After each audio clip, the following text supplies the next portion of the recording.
Hello guys, welcome. कैसे बचे? बात करें यार कि लास्ट क्लास में हमने आपका गुडविल खत्म कर दिया था। वैल्यूएशन ऑफ गुडविल मैंने लास्ट क्लास खत्म कर दिया था और बताया थी कि नेक्स्ट क्लासेस में आपका नया चैप्टर नया टॉपिक चालू करेंगे। और आज के क्लास में मैं रिकंस्टिट्यूशंस ऑफ पार्टनरशिप फॉर्म चालू करने वाला हूं। रिकंस्टिट्यूशन से चैप्टर कैटेगराइज होते हैं और इससे सारे चैप्टर आपके ज्वाइंट हैं। इसके बाद जो भी आप चैप्टर पढ़ोगे एक दूसरे से ज्वाइंट चैप्टर है और बहुत ज्यादा रिलेटेड होंगे। ठीक है, तो अच्छे से पढ़िएगा, समझिएगा। बात करें reconstitutions of partnership form change in sharing ratio, part एक वीडियो है, लगातार आपका चलते रहेगा। चलते हैं टॉपिक की तरफ। सबसे पहले समझते हैं कि रिकंस्टिट्यूशंस ऑफ पार्टनरशिप फॉर्म होता क्या है। देखिए, अगर किसी भी कारण से पार्टनरशिप का एग्रीमेंट डीड में चेंजेज आता है, अगर किसी भी कारण से पार्टनरशिप एग्रीमेंट डीड में चेंजेज आता है, उसे हम लोग रिकंस्टिट्यूशंस ऑफ पार्टनरशिप फॉर्म कहेंगे।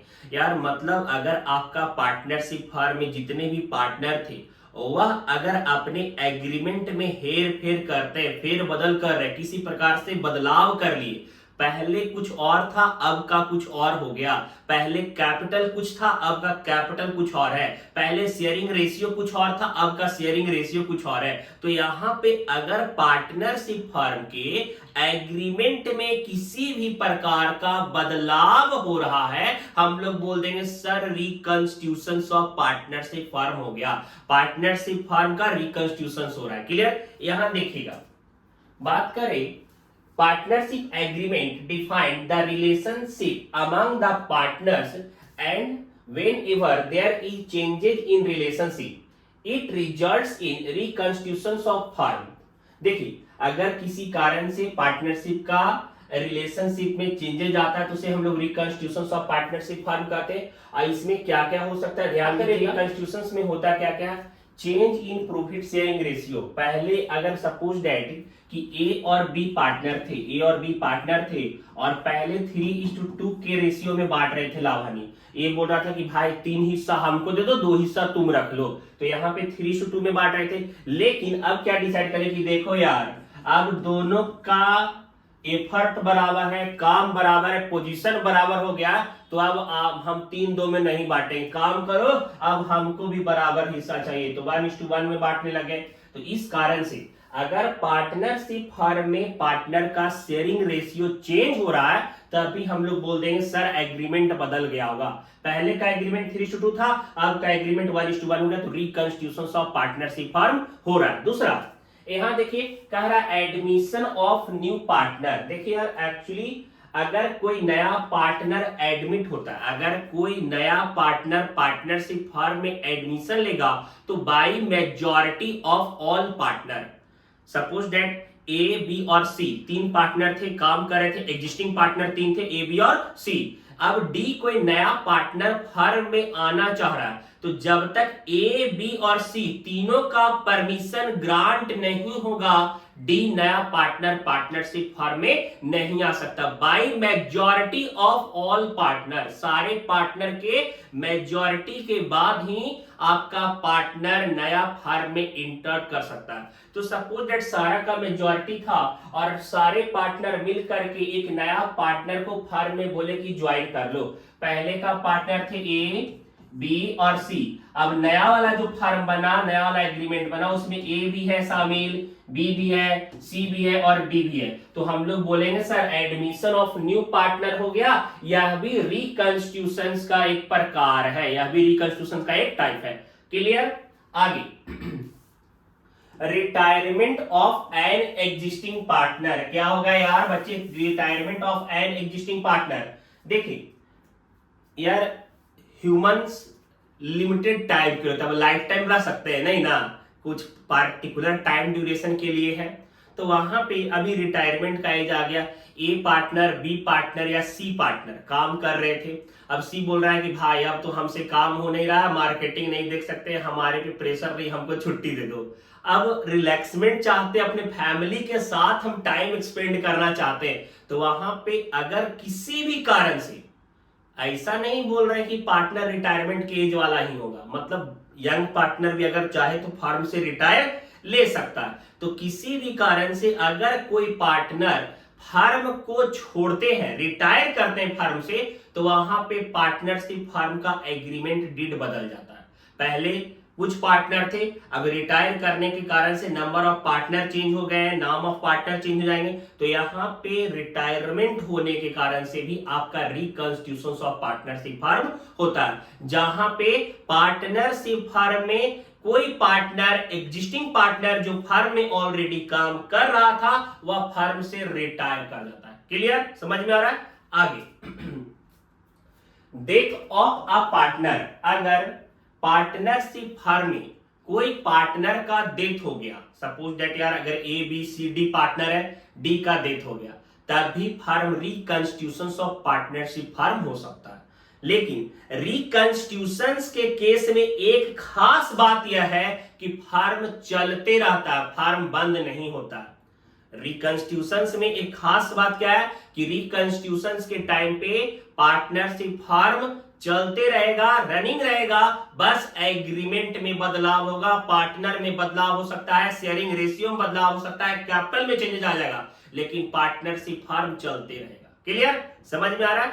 आगे बात करते हैं एमलगेमेशन ऑफ टू और मोर पार्टनरशिप फर्म। देखिए क्या होता है, यहां पे एक नया टर्म आ गया है कि एमलगेमेशन होता है क्या है। देखिए बच्चे, जब दो या दो से अधिक पार्टनरशिप फर्म कंपनी, जैसे बात करते हैं कि ए प्राइवेट लिमिटेड पार्टनरशिप फर्म था, एक बी पार्टनरशिप फर्म था, अब बोल रहा है कि भाई अलग अलग काहे काम करेंगे, आप दोनों भाई अलग ही पार्टनरशिप फर्म खोल के बैठे मर्ज कर लेते हैं, और मर्ज करके एक नया बना ली ए एंड बी। अब दोनों मर्ज हो गया, यहाँ ए भी नहीं बंद हुआ, ए भी नहीं बंद, ये भी अपना काम कर रहा है, लेकिन अब कंपनी का नाम ए और बी पार्टनरशिप फर्म हो गया। तो इस केस में भी रिकॉन्स्टिट्यूशन हो सकता है। पक्का रिकॉन्स्टिट्यूशन कब कब होगा, क्या होता है, आपको अच्छे से समझ में आएगा। और अभी तक आपने यार चैनल सब्सक्राइब नहीं किया तो बच्चे सब्सक्राइब कीजिए, बेल आइकन दबा के रखिए, नोटिफिकेशन भी जाएगा। और हाँ, कमेंट में बताइए कि कैसा पढ़ा रहे हैं। आपके कमेंट से ना यार हमारा कॉन्फिडेंस बढ़ता है। जैसे आपके एग्जाम के समय आप क्वेश्चन के लिए कैसे बोलते हो कि यार बन गया तो बड़ा बहुत खुश जाते हो, तो उसी तरीके से आपके कमेंट से, आपके रिप्लाई से हमें भी खुशी होता है। तो शेयर करें, जहां तक हो सकता है पॉसिबिलिटी शेयर करना फ्रेंड को। चलिए आगे चलते हैं, ध्यान दीजिए। देखिए बच्चे, अब आता है adjustment for change in profit sharing ratio. सबसे पहला होता है कि प्रॉफिट एंड रेशियो का बदलाव। हम लोग आज यही सीखेंगे, हम एक एक टर्म करके बताएंगे, आपके सर पे टेंशन ज्यादा नहीं, एकदम एक एक टर्म करके तोड़ के बताएंगे। सबसे पहला क्या है कि adjustment for change in profit sharing ratio. देखिए क्या होता है, जब आपका एग्रीमेंट के अनुसार से शेयरिंग रेशियो बदल जाएगा, चैप्टर का नाम ही change in profit sharing ratio, तो सबसे पहला काम प्रॉफिट एंड लॉस का अगर बदलाव होता है तो कोई पार्टनर सेक्रीफाइस करेगा, ऑब्वियसली अपना हिस्सा दूसरे पार्टनर को देगा। जैसे अभी हमने एग्जांपल जस्ट आपको क्या दिया था कि यहां पे कि देखिए ए और बी पार्टनर था और 3:2 में बांट रहा था। अब ए और बी ही पार्टनर है, लेकिन बोल रहा है कि 1:1 लेंगे, तो एग्रीमेंट में बदलाव हो गया ना यार। पहले ए बोल रहा था कि हम ज्यादा लेंगे, अब बोल रहा है बराबर बराबर लेना है, तो यहां पे बदलाव हो गया।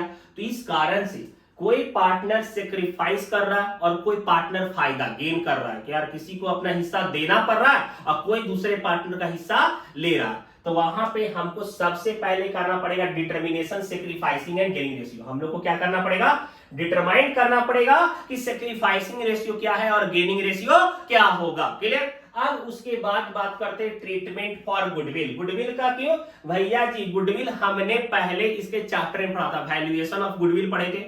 अब जब रेशियो बदल रहा है, कोई पार्टनर अपना हिस्सा दूसरे पार्टनर को देगा, तो क्या बोलेगा, देखो यार हम जब ज्यादा मेहनत किए थे तब ना हमारा हिस्सा ज्यादा था, तो अब वह हिस्सा जब तुम ले रहे हो तो हम लोग वापस से गुडविल को रिवैल्यू करेंगे और गुडविल को एडजस्ट करने के बाद तुमको वह हिस्सा हमको देना पड़ेगा कैश के फॉर्म में। तो इस कारण से हमें अकाउंटिंग ट्रीटमेंट ऑफ गुडविल भी यहां करना पड़ता है। उसके बाद रिजर्व और प्रॉफिट का भी हम लोग को करना पड़ेगा ट्रीटमेंट। एसेट और लायबिलिटीज का भी हम लोग रिवैल्यूएशन करेंगे। कैसे रिवैल्यूएशन, देखिए जब पार्टनरशिप फर्म चालू हुआ था, अब सपोज दैट फर्नीचर था 10,000 का, आज के टाइम पे जब रिकंस्ट्रक्शन कर रहे हैं तो पता चला फर्नीचर हो गया 12,000 का। बिल्डिंग जो 1 लाख का था, बिल्डिंग हो गया 98,000 का। मशीनरी जो खरीदे थे 2 लाख रुपया में, वह मशीनरी का दाम हो गया 1.5 लाख रुपया। तो यहाँ पे एग्रीमेंट बदलने के साथ साथ पार्टनरशिप फर्म का एसेट और लायबिलिटीज का वैल्यू भी चेंज हुआ होगा। क्लियर? तो इस कारण से जब हम रिवैल्यूएशन करेंगे तो इन सब का भी रिवैल्यूएशन करना पड़ेगा कि करेंट में अब कितना वैल्यू, क्योंकि वापस से हमको वापस सब रिकॉर्ड करना है करेंट वाला वैल्यू। तो revaluation, adjusting the capital account of partnership for the firm, यहाँ पे कैपिटल अकाउंट भी एडजस्ट होगा। तो यहां तक सबसे पहला काम देखिए, यह सब अकाउंटिंग एडजस्टमेंट होता है, यह सब अकाउंटिंग कैलकुलेशन होगा under the term of revaluation. हम लोग एक एक करके सीखेंगे। सबसे पहला काम determination, sacrificing and gaining ratio. आज का टॉपिक हमारा क्या होगा? Determination of sacrificing and gaining ratio. Clear? चलिए टॉपिक के बच्चे, यह देखिए आपके स्क्रीन पे प्रैक्टिकल प्रॉब्लम नंबर 1 है। क्या कर रहा है? सैक्रिफाइसिंग एंड गेनिंग रेशियो का क्वेश्चन है यार।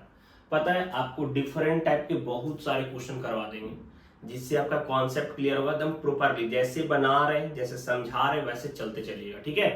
देखिए यहाँ पे कह रहा है कि सी और डी पार्टनर है, शेयरिंग प्रॉफिट एंड लॉस 2:1 में बांट रहा है। मतलब सी और डी कोई पार्टनर था जो पहले अपना sharing ratio, old sharing ratio 2:1 है, 2:1, और बाद में कह रहा है कि 1 अप्रैल 2019 को वह डिसाइड करता है कि अब सी और डी जो है वह प्रॉफिट और लॉस को बराबर बराबर बांटेगा। ठीक है? और सैक्रिफाइसिंग एंड गेनिंग रेशियो निकालने बोल रहा है। ठीक है, चलिए देखिए बनाते हैं इसको। सबसे पहले क्वेश्चन में गिवन है कि C and D sharing old ratio, old ratio दिया हुआ है कितना? 2:1, 2:1 दिया हुआ है। सी बराबर 2/3 और डी बराबर 1/3। ठीक है? देखिए कैसे, यह हिस्सा आगे वाला जो हिस्सा यहाँ पे सी का होगा और यह डी का होगा। ठीक है? और बेस में हमेशा टोटल दिखाता है, बेस में हमेशा क्या लिखाएगा? Total value. दोनों का सम कर देंगे तो वो टोटल निकल जाएगा। तो उसी तरीके से सी का 2/3 नीचे टोटल लिखा है और डी का 1/3। अब यहां पे यह बोल रहा है कि C and D sharing new ratio, new ratio नया वाला 1:1 बराबर बराबर। देखिए बच्चे यहां पे दो पार्टनर था, जैसे सी और डी दो लोग हैं। अगर सी डी ई 3 लोग रहता तो 1:1:1 हो जाता, अगर इक्वली बोल देता तो। ठीक है? अब यहां पे C बराबर 1/2 और D बराबर 1/2 ये हो जाएगा। देख रहे हैं ओल्ड शेयरिंग रेशियो ये रहा, न्यू शेयरिंग रेशियो बोल रहा है कि अब यह कर लिया 1 अप्रैल 2019 से चेंजिंग किया था। तो हमारा फॉर्मूला सैक्रिफाइसिंग रेशियो बराबर, सैक्रिफाइसिंग रेशियो बराबर old ratio minus new ratio होता है। ठीक है? सैक्रिफाइसिंग रेशियो का फॉर्मूला क्या होता है sir? Old ratio minus new ratio formula होगा। तो यहां पे C बराबर, C का ओल्ड था आपका 2/3 और माइनस कर देंगे नया वाला रेशियो 1/2। 3 और 2 का एलसीएम निकालेंगे तो 6 आ जाएगा। ठीक है? 2 टाइम में 3 2 जा 6, 2 2 जा 4 माइनस 2 3 जा 6 तो 1/6। देखिए अगर आपने सैक्रिफाइसिंग रेशियो का फॉर्मूला लगाया, अगर आपने सैक्रिफाइसिंग रेशियो का फॉर्मूला लगाया और आपका रिजल्ट मतलब जो आंसर आ रहा है वो पॉजिटिव आ रहा है, तो हम इसको सैक्रिफाइस बोलेंगे। इसको क्या बोलेंगे? सैक्रिफाइस बोलेंगे। ठीक है? देखिए आगे, अब दूसरा D बराबर, हम लोग को सैक्रिफाइसिंग गेनिंग निकालने बोला कि सैक्रिफाइसिंग क्या है और गेनिंग क्या है। D बराबर, D का ओल्ड रेशियो था 1/3 और D का नया वाला था 1/2, बाद में बराबर बराबर कर लिया था तो 1/2 उसका था।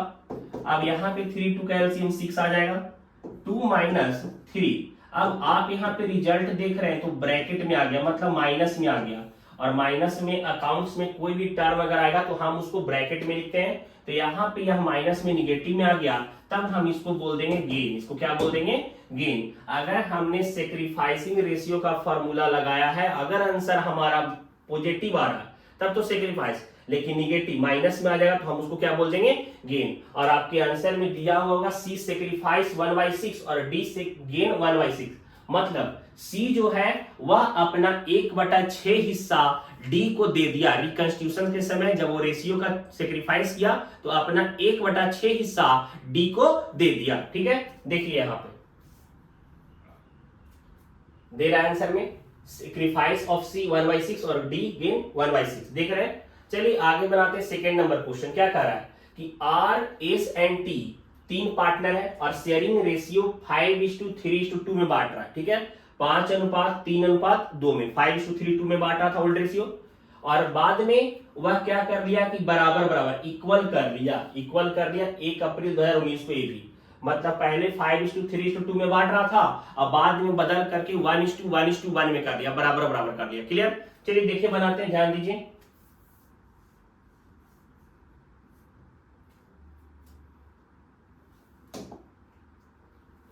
क्वेश्चन नंबर 2 कह रहा था R S and T sharing old ratio 5:3:2। ठीक है, तो R बराबर 5/10, नीचे टोटल हमेशा 5 3 8 2 10, S बराबर 3/10 और T बराबर 2/10। ठीक है, अब कह रहा था कि R S and T new ratio 1:1:1। ठीक है, 1:1:1। तो R बराबर 1/3, S बराबर 1/3 और T बराबर 1/3। ठीक है, अब यहां पे सेक्रीफाइसिंग रेशियो बराबर old ratio minus new ratio. ठीक है, ये फॉर्मूला हो गया। अब यहां पे R बराबर ओल्ड रेशियो कितना था, देखिए यहां पे 5/10 और न्यू रेशियो हम लोग का 1/3। R का ओल्ड था 5/10 और न्यू था 1/3। अब 10 और 3 का पहले एलसीएम निकाल लेंगे। 10 और 3 का एलसीएम कितना आ जाएगा? 30 आ जाएगा 3 टाइम में, तो 5 3 जा 15 माइनस 3 10 जा 30, तो यहाँ पे आ जाएगा 5/30। ठीक है, अगर प्लस में आंसर आया तो हम क्या बताएं? सेक्रीफाइस, मतलब R सेक्रीफाइस कर रहा था अपने हिस्सा का 5/30 भाग। ठीक है, इसका 3/10 माइनस 1/3 निकाल देंगे एलसीएम। 10 और 3 का एलसीएम 30 आ जाएगा 3 बार में, 3 3 जा 9 माइनस 10। यहां देखिए कि आपका माइनस में आ गया, 1/30 जो है वह माइनस में आ गया, निगेटिव में आ गया, तब हम इसको लिख देंगे गेन। इसको क्या लिख देंगे? गेन लिख देंगे। ठीक है, अब टी के बारे में बात करें। टी का ओल्ड था 2/10 माइनस 1/3, 10 और 30 का 30, तो यहाँ पे 10, तो यहाँ पे आ जाएगा आपका माइनस में 4/30, और यह भी आपका क्या कर गया? गेन कर गया। मतलब इस क्वेश्चन में R अपने हिस्सा का 5/30 सेक्रीफाइस कर दिया और गेन किया है S 1/30 और T गेन किया है 4/30। यह आपका कंप्लीट हो गया क्वेश्चन नंबर 2। ठीक है, चलिए क्वेश्चन नंबर 3 की तरफ चलते हैं। ध्यान दीजिए, यह देखिए थर्ड क्वेश्चन में उसी तरीके का है। देखिए आपको हम एक टाइप का क्वेश्चन बहुत सारा इसलिए करवा दे रहे हैं ताकि आपके यार डिफिकल्ट क्वेश्चन दे तो आप उसमें फंसो नहीं, आपका कॉन्सेप्ट क्लियर रहे। ठीक है, तो जैसे बता रहे एकदम वैसे चलते चलेंगे। कह रहा था ए बी सी और डी 4 पार्टनर है और प्रॉफिट और लॉस को बराबर बराबर बांट रहा है, इक्वली बांट रहा है। A B C D 4 partner है और चारों अपने लाभ और हानि को, प्रॉफिट और लॉस को बराबर बराबर बांट रहा है। और कह रहा है कि बाद में वो रेशियो चेंज कर लिया और कर लिया आपका 5:4:3:2। आपको सेक्रीफाइसिंग एंड गेनिंग निकालना है। ध्यान दीजिए क्वेश्चन नंबर 3 क्या कह रहा था कि ए बी सी और डी 4 पार्टनर था, जो बराबर बराबर बांट रहा था, तो 1:1:1:1, ए का हो जाएगा हिस्सा 1/4, बराबर बराबर बोला तो 4 लोग तो 4 बार 1, बी बराबर 1/4, सी इक्वल टू 1/4 और डी इक्वल टू 1/4। ठीक है, अब A B C and D sharing new ratio कितना था, 5:4:3:2 होगा ना। तो यहां पे ए बराबर 5/14, बी बराबर 4/14, सी बराबर 3/14 और डी बराबर 2/14, ये हो जाएगा। अब यहां पे सेक्रीफाइसिंग रेशियो बराबर old ratio minus new ratio. Formula लिखते चलिएगा, ऐसा नहीं कि यार एक बार हो गया चलो कोई दिक्कत नहीं, फॉर्मूला इंपॉर्टेंट है कि जितने ज्यादा बार लिखेगा आपके माइंड में प्रैक्टिस रहेगा। एग्जाम में ऑब्जेक्टिव देता है कि सेक्रीफाइसिंग रेशियो बराबर old ratio minus new ratio, वहां पे आप अगर याद रहेगा तो बना सकते हो। देखिए ना, तो ए बराबर 5/14, old ratio minus new ratio नहीं आ रहा, ए बराबर 1/4 माइनस 5/14, 4 और 14 का एलसीएम आ जाएगा 28, 7 माइनस 10 माइनस में आ जाएगा 3/28, और यह माइनस में आ गया तो हम लोग इसको क्या लिख देंगे, गेन। क्या लिख देंगे, गेन। अब आगे b बराबर 1/4 माइनस 4/14, 4 और 14 का एलसीएम यहां पे भी आ जाएगा आपका 28, 7 माइनस 8 1/28, और यह भी माइनस में आ जाएगा तो हम लोग लिखेंगे गेन। ठीक है, थर्ड के बारे में बात करें, सी 1/4 माइनस 3/14, 28 एलसीएम आ जाएगा, 7 माइनस 6 1/28, और यह प्लस में आया तो हम लोग इसको लिखेंगे सेक्रीफाइस, और डी बराबर 1/4 माइनस 2/14, यहां पे 28 आ जाएगा, 7 माइनस